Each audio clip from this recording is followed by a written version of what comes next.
Babo Kabalen, kumusta kayo po? My name is Louie and welcome to Pampanga, where we discover great places for you to check out. For today's vlog, nandito po kami ngayon sa Cutud, Angeles City, and we were invited for this private pool and it's called Vicelest. If you notice, ito yung main pool area natin, and then on this side meron tayong Kiddie Pool. Yon, so pasok tayo guys. Actually, naka-ready na yung pagkain natin. Let me give you a house tour of what you're gonna get inside of this very amazing private villa. Tara!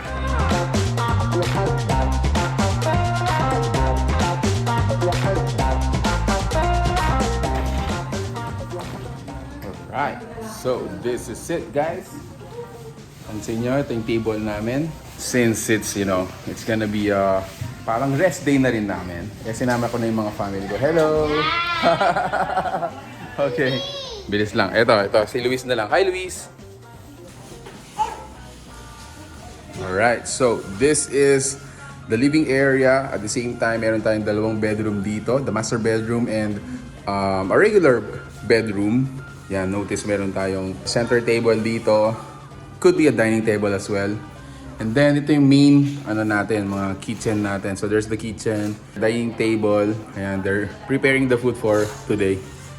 So meron din dito nga, meron tayong faucet, meron din tayong stove. And check out this large sofa. Oh, diba? Hey Luis! Ayan, so meron din tayo ditong, I think this is around 50, no? 50-inch LCD screen. Ayan, ready for Netflix kami mamaya. Ayan, so this is how it looks like dito sa loob.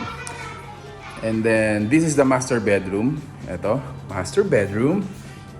And then, meron tayong mga additional, mga foams. And then, this is another regular room. Each room has, their own toilet and bath.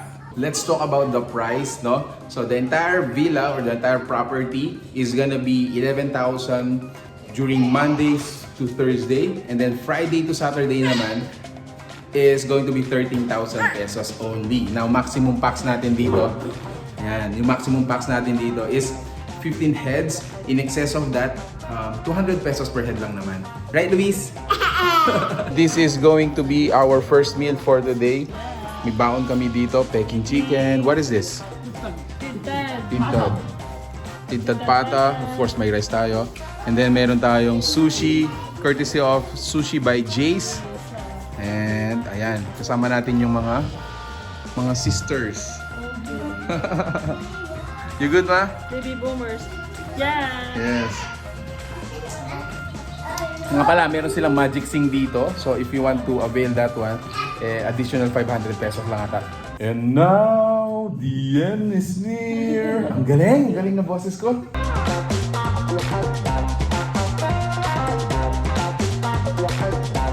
This is how it looks like kapag gabi na. Yan, I'm all geared up for my swimming. Ang ganda, di ba? Parang uulan eh. Ayan, no? Medyo makulimlim. May kudlat-kidlat pa, no? Ayan, so this is how it looks like tuwing gabi. You have this, artificial waterfall. The pool is all yours, syempre. It's a private pool when you go here. Eh, talagang mag-i-enjoy kayo dito. So, swimming muna ako, no?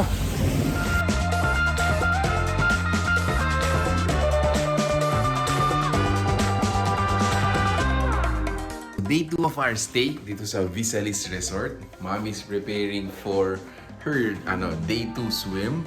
Ayan. So coming out again, this is the living area.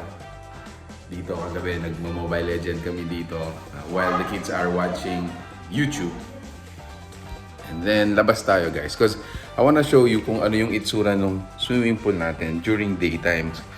Last night, we were able to do live video.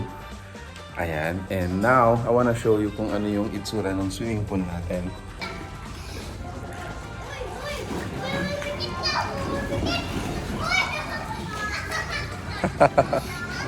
This is the swimming area. Ayan si Isa. Hi, Isa.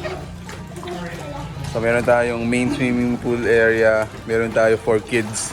Which is, pag ganito na yung mga gusto na nila dito sa... Pag ganito yung mga edad ng mga bata, gusto nila dito sa medyo Malalim na. That was it. Nagre-ready na kami to check out. Nagpapasalamat kami kay Vicelest for inviting us, guys. If you're interested to know more about this, check out the links we're gonna be providing below, as well as the fan page you need to message para po mabook kayo dito sa magandang private villa na to. Thank you so much for watching. Until our next discovery. Peace out. Bye!